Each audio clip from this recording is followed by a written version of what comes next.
21 septembre dernier, où l'opposition s'était offusquée du fait que la date des élections a été fixée sans concertation. Je pense que même il y a également une discussion qui a eu lieu le 28 septembre également, qui n'a pas abouti à un consensus assez fort.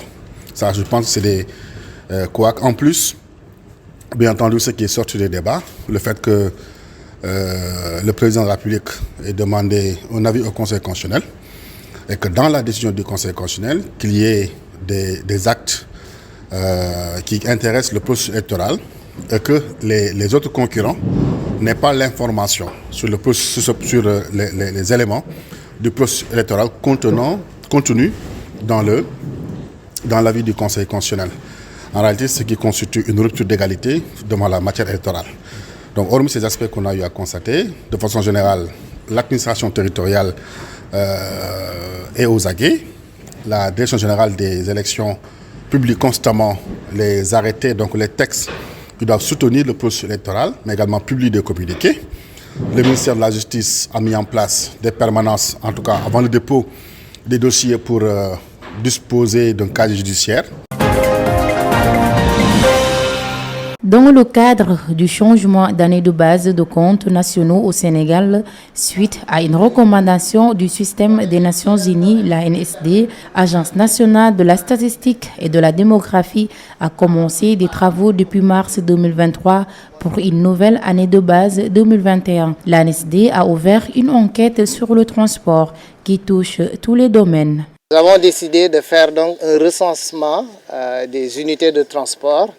Et un recensement qui sera combiné à des enquêtes qui seront ciblées à la fois pour le transport urbain, pour le transport interurbain, pour le transport routier, pour le transport fluvial comme maritime.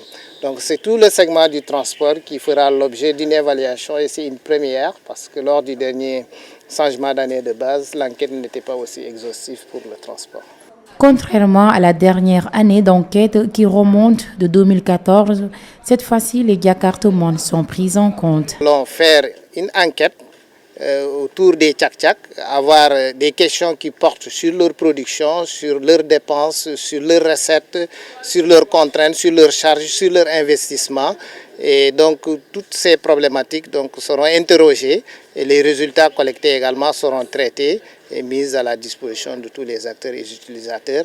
Et nous permettrons également d'intégrer cette dimension de façon assez conséquente donc dans le calcul du PIB. Cette enquête nationale sur le transport du Sénégal est une initiative saluée par le secrétaire général des transports routiers du Sénégal. Pour Gora Houma, des solutions s'imposent. Le rendement, les difficultés, les contraintes,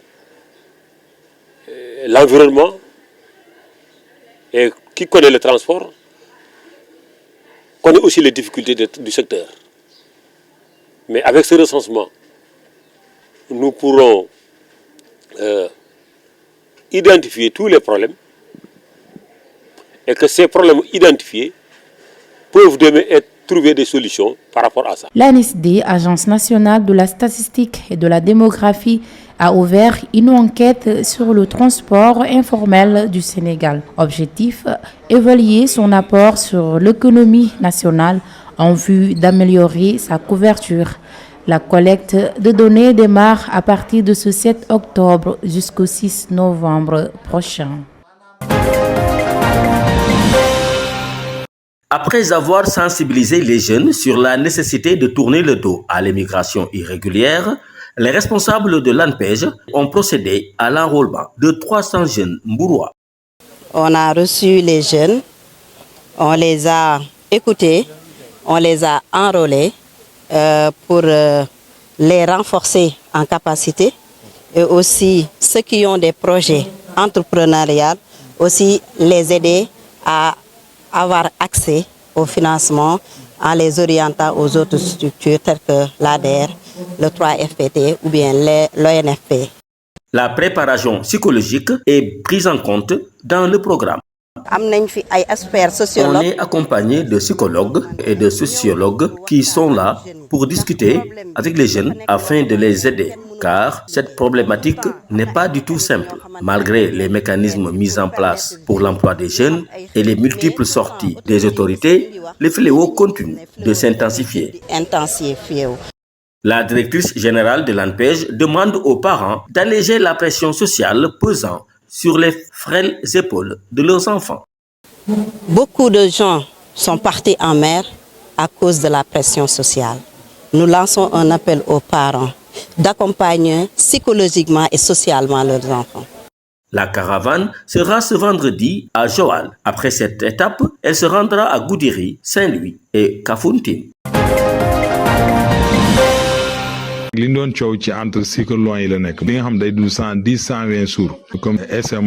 inquiétude, c'était par rapport aux cultures à cycle long qui durent près de 120 jours, comme l'arachide, essaimant ou grain de bouche, qui ne sont qu'au stade de la floraison. La recommandation que j'ai à faire, c'est de débuter très tôt la campagne de commercialisation, en commençant par les semences certifiées pour entamer avec les autres variétés au plus tard le 20 décembre. L'État compte privilégier les industries locales pour leur permettre d'acheter d'abord les quantités nécessaires avant l'ouverture du marché. C'est une bonne chose pour les usines et pour les travailleurs, mais il ne faut pas oublier qu'il faut protéger également les agriculteurs. Aussi, nous souhaitons que l'huile qui est produite ici et ses dérivés soient commercialisés d'abord au Sénégal.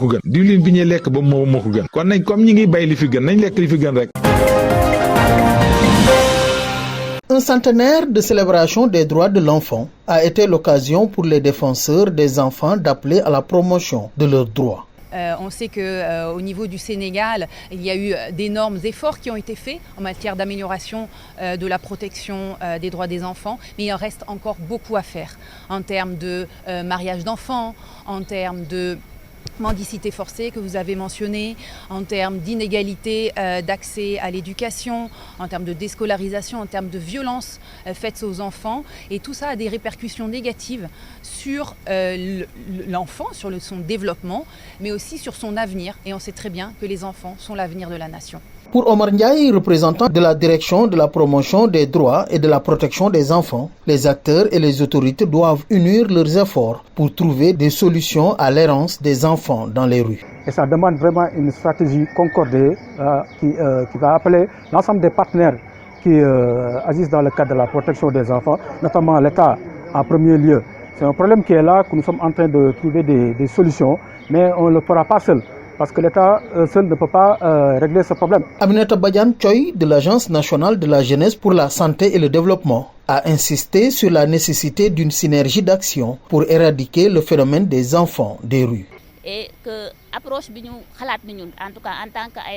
l'approche que nous avons trouvée, qu'il faut nous rapprocher des pays qui ont trouvé des solutions à l'errance des enfants. Le Sénégal gagnerait beaucoup à s'approcher de ces pays pour apprendre d'eux et trouver des solutions qui peuvent définitivement régler ce problème. Pour régler cette question-là. La protection et la promotion des droits des enfants doivent être une priorité pour tous. Les acteurs et l'État sont appelés à relever ce défi pour mettre fin à cette problématique. Cette rentrée scolaire qui coïncide avec l'hivernage est un facteur bloquant pour plusieurs parents d'élèves. Momodouba, trouvé sur le trottoir vers une banque, trouve qu'il vaudrait mieux reporter la date de l'ouverture des classes jusqu'à ce que les écoles soient dans les conditions de recevoir les élèves.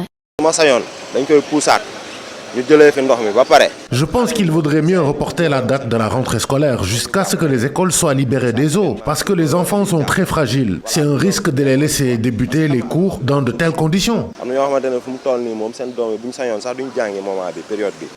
Il ne faut pas juste rester fidèle au calendrier. La priorité, c'est d'abord les conditions des enfants dans les écoles, tranche Mamadou Fall. La rentrée qui coïncide avec l'hivernage est vraiment difficile, aussi bien pour les parents que pour les élèves. Il ne faut pas juste rester fidèle au calendrier, mais plutôt revoir d'abord les conditions des écoles. Lamine Faye discute avec ses confrères. Ce qui l'inquiète le plus, c'est la santé des enfants, exposés avec les eaux qui stagnent dans et aux alentours des écoles. Moi, ce qui m'inquiète le plus, c'est la santé des enfants. Avec les eaux de pluie qui stagnent dans les écoles et les moustiques, c'est des risques. Les écoles doivent être libérées de ces eaux avant l'ouverture des classes. Après les grandes vacances, les élèves reprennent le chemin de l'école ce lundi 7 octobre et jusque-là, l'hivernage bat son plein. Entre mauvaises conditions des écoles et les eaux stagnantes, les parents tirent la sonnette d'alarme et interpellent les autorités. C'est un point de départ pour une nouvelle école. C'est un point de départ pour une transformation, un processus de transformation. C'est un point de départ pour justement la réalisation ou l'opérationnalisation du concept de société éducative. Et donc, tout le monde a répondu présent à l'appel. Les réponses sont positives. Tout le monde est engagé.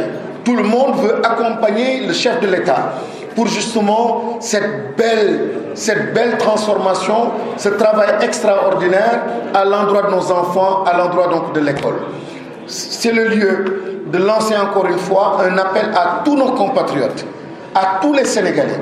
Nous ne le faisons pas pour le président intitulé personné, nous le faisons pour le pays. Nous n'avons pas plus cher que nos enfants. Nous n'avons pas plus cher que l'école. L'école, tout doit tourner autour de l'école, tout doit partir de l'école. Les pays émergents, tous ceux-là qui ont réussi, ont mis l'école au centre de leurs préoccupations. L'école a été donc le centre de tout. Aujourd'hui, nous avons la chance de ramener l'école au centre de nos préoccupations. Saisissons cette opportunité et le 5 est un point de départ pour une école belle, une école propre, une école engagée. Dans le cadre des vacances algériennes, plusieurs activités ont été menées par la branche du développement de l'association Kirekou à travers le mouvement AGR. Ces activités, ce sont des activités que nous organisons chaque année et nous sommes à notre 3e édition. C'est un ensemble d'activités de développement, mais aussi des activités citoyennes. Il s'agit effectivement de reboisement. Cette année, nous avons reboisé 1000 arbres. Que ce soit des arbres fruitiers, mais également des arbres ombragés. Nous avons distribué pour des kits scolaires pour 800 élèves que nous avons fait. Mais aussi, ici à Kossi, nous sommes en train de distribuer 300 livres Coran. Ces livres Coran et des cahiers ont été mis à la disposition des populations en collaboration avec la République turque. Nous avons plus de 15 daras et plus de 20 villages sont représentés ici pour dire effectivement qu'il y a un engagement ferme dans ce que nous sommes en train de faire. Selon les Turcs, ces gestes accompagnent les enfants talibés pour une meilleure maîtrise du Coran. Je suis là aujourd'hui pour représenter mon pays pour faire une action sociale. Concernant les dons de livres et de fournitures chez mes partenaires, ce n'est qu'une action sociale et de solidarité avec le Sénégal. Nous avons aussi mis à la disposition de nos partenaires des livres de Coran et ces livres vont renforcer les apprentissages coraniques chez les talibés. L'association Kirekou participe depuis des années à la lutte contre le changement climatique et accompagne aussi les élèves chaque année à la rentrée scolaire.